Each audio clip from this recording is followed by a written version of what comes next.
আমরা সবশেষ অবস্থা জানতে চাই। পেট্রোল পাম্প বন্ধ থাকায় কি ভোগান্তি তৈরি হলো, রাজশাহী থেকে এ পর্যায়ে যুক্ত হচ্ছেন সহকর্মী রাশেদুর রহমান রুশো। রুশো, একেবারে এই পেট্রোল পাম্প বন্ধের ঘোষণা দেওয়ার সাথে সাথে আপনার সঙ্গে আমরা যুক্ত হয়েছিলাম এবং এটা কার্যকর হওয়ার পর থেকেই ভোগান্তির চিত্রটা কেমন সেটা জানার জন্য কিছু সময় লাগবে। আপনি বলছিলেন সময় অনেকটাই গড়িয়েছে, এখনকার বাস্তবতা একটু জানাবেন। প্রশাসনের পক্ষ থেকে এই ধর্মঘট তুলে নেওয়ার জন্য কোনো রকম পদক্ষেপ নেওয়া হয়েছে কিনা এবং ব্যবসায়ীরা আসলে কি বলছেন, আরও একবার একটু জানতে চাই পেট্রোল পাম্প বন্ধ রাখার মূল কারণটা আসলে কি রুশো? তার কারণ কি দিয়ে শুরু করি, ধারাবাহিকভাবে আপনার যে প্রশ্নগুলো আছে সেগুলোর আমি জানাচ্ছি। এই যে একটু আমি দেখাই আপনাকে, এই পেট্রোল পাম্প গুলো সারা দেশেই আমরা বলতে পারি যে সুবিধার্থে, যানবাহন এবং মানুষের সুবিধার্থে সড়কের পাশে একেবারে হয়ে থাকে। বিশেষ করে দূরপাল্লা যে সমস্ত যাত্রীগুলো চলাচল করেন বা যানবাহন গুলো চলাচল করে সেগুলো কিন্তু মহাসড়কের পাশেই হয়ে থাকে। এখন যেটি হয়েছে যে এই যে সড়কেরও কিছু এখানে জমি আছে, পেট্রোল পাম্পেরও কিছু জমি, সব মিলে কিছু জমি লিজ নেওয়া থাকে। তো আসলে আমরা যেটি দেখেছি যে বগুড়ায় এক ধরনের উচ্ছেদ অভিযান কিন্তু শুরু হয়েছে। এই উচ্ছেদ অভিযানের মধ্যে পেট্রোল পাম্পের কিছু অংশ ভাঙা পড়ছে, আবার কোন কোন স্থানে দেখা যাচ্ছে যে পেট্রোল পাম্পের মালিক পক্ষ ইজারা ছাড়াই সরকারি জায়গা ব্যবহার করছিলেন, সেগুলো থেকে তাদেরকে উচ্ছেদ করা হয়েছে। এই বিষয়গুলো নিয়ে একটি দুই পক্ষের মধ্যে এক ধরনের বৈরিতার সৃষ্টি হয়েছে। এ কারণে কিন্তু এটি সুরাহার জন্যই পেট্রোল পাম্প যে মালিক পক্ষ আছে তারা এই অনির্দিষ্টকালের যে ধর্মঘট সেটি ডেকেছেন। দুর্ভোগের কথা আপনি বলছিলেন, আপনাকে আমি দেখাতে পারছি হয়তো যে এখানে বেশ কিছু মানুষজন আছেন যে তারা সকালে এসেছেন জ্বালানি নিতে বাইকের। তারা, আমি একটু জানতে চাই যে তাদের সাথে একটু কথা বলে নিতে চাই। এই যে আজকে তো এসে দেখছেন পেট্রোল পাম্প বন্ধ, এটি কি আগে জানতেন? না, জানতাম না। জানতেন না? এই যে হঠাৎ করে জ্বালানি বন্ধ, নিশ্চয়ই তো সমস্যা, ভোগান্তিতে পড়ছেন। অবশ্যই, জ্বালানি বন্ধ থাকলে তো গাড়ি চলবে কি করে। আসলে সকাল থেকে আমরা দেখছিলাম যে বিভিন্ন মানুষ আসছেন এবং ফিরে যাচ্ছেন জ্বালানির অভাবে। দূরপাল্লার আপনি যানবাহনের কথা জানতে চাইছিলেন যে এখন পর্যন্ত আমরা যতদূর জেনেছি যে দূরপাল্লার যানবাহনগুলো এখন পর্যন্ত চলাচল করছে। তবে আমরা কথা বলেছিলাম দূরপাল্লার যানবাহনের মালিক পক্ষের সাথে বা শ্রমিকদের সাথে, তারা যেটি বলছেন যে তারা কতক্ষণ গাড়ি চালাতে পারবেন সেটি কিন্তু তারা নিশ্চয়তা দিতে পারছেন না, কারণ তারাও দাবি করছেন যে দ্রুততম সময়ের মধ্যে এই বিষয়টি যেন সুরাহা করা হয়।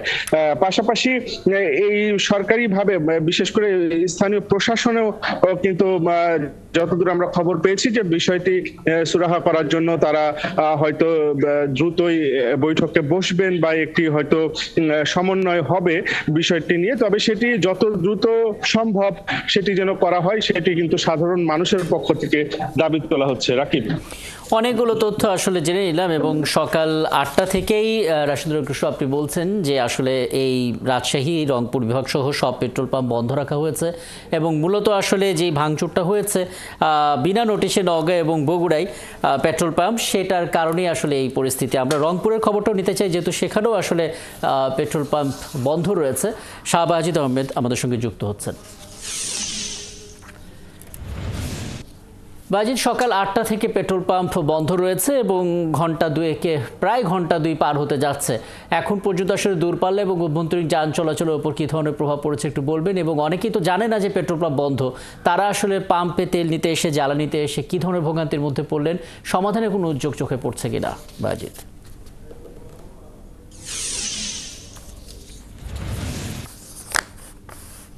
কিন্তু আকস্মিকভাবে এই ধর্মঘটের ডাক দেয় এবং যারা গতকালকেই শুনেছিল সেই সমস্ত গাড়িগুলোতে গতকালকে জ্বালানি সরবরাহ করেছিল। তবে আজকে বেশিরভাগ পেট্রোল পাম্প গুলোতে দেখা যাচ্ছে যে যেগুলো লোকাল ভাবে স্থানীয় গণপরিবহন চলাচল করে, তারা প্রতিদিনের জ্বালানি কিন্তু সকালবেলা সংগ্রহ করে সেটি তারা রওনা দেন, কিন্তু আজকে তারা সংগ্রহ করতে পারছেন না। এই কারণে অনেকেই তাদের যে গণপরিবহন সেটি কিন্তু বের করতে পারছেন না, এবং অনেক গণপরিবহন পাম্পগুলোর সামনে দাঁড়িয়ে আছে।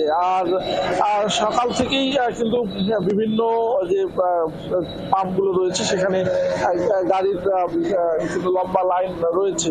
তবে কোথাও কোনো ধরনের শহরতলি এলাকাগুলোতে কোনো পাম্পেই জ্বালানি সরবরাহ করতে পারছে না সাধারণ মানুষ, এই কারণেই মূলত বিপাকে পড়েছেন। আর এটি আমরা দু একজন ভুক্তভোগী কথা বলবো। আপনার সাথে জানতে চাচ্ছি যে এই যে আপনি তেল সংগ্রহ করতে পারছেন না, কখন শুনতে পারলেন যে ধর্মঘট? আমরা সকাল থেকে শুনতে পারতেছি যে ধর্মঘট, এটা আপনার রাজশাহী জেলা, বগুড়া জেলা, রংপুর জেলা। আমরা রংপুর জেলার মধ্যে আছি, আমি যাবো একটু পঞ্চগড়। এখন আমার গাড়িতে তেল নেই, এখন তেল না থাকার কারণে পাম্পে আসছি, কোথাও লুজ তেলও পাচ্ছি না আমরা। তো এই অবস্থায় আমরা জনদুর্ভোগের উপরে আছি আমরা। এখন আমাদের যে সরকার আমাদের দিকে দৃষ্টি রাখুক এবং পাম্পগুলো। রাকিব, শুনছিলেন যে সাধারণ মানুষরা তারা কিন্তু বলছিল যে তারা হঠাৎ করে আকস্মিক এই ধর্মঘটে পড়েছেন এবং তাদের কষ্ট হচ্ছে, এবং শহরের যে বিভিন্ন গণপরিবহন এবং ব্যক্তি মালিকানাধীন এবং সেই ভোগান্তির খবরগুলোই আসলে আপনার মাধ্যমে আমরা দেখছিলাম। নিশ্চয়ই বাজিদ, আরো কথা হবে আপনার সঙ্গে, এবং সময়ের সাথে সাথে পেট্রোল পাম্প বন্ধ থাকার কি প্রভাব পড়লো সেটাও আমরা আপনার কাছ থেকে জানতে পারবো। শাহবাজিদ আহমেদ আমাদের সঙ্গে যুক্ত হয়েছিলেন, বলছিলেন রংপুর থেকে।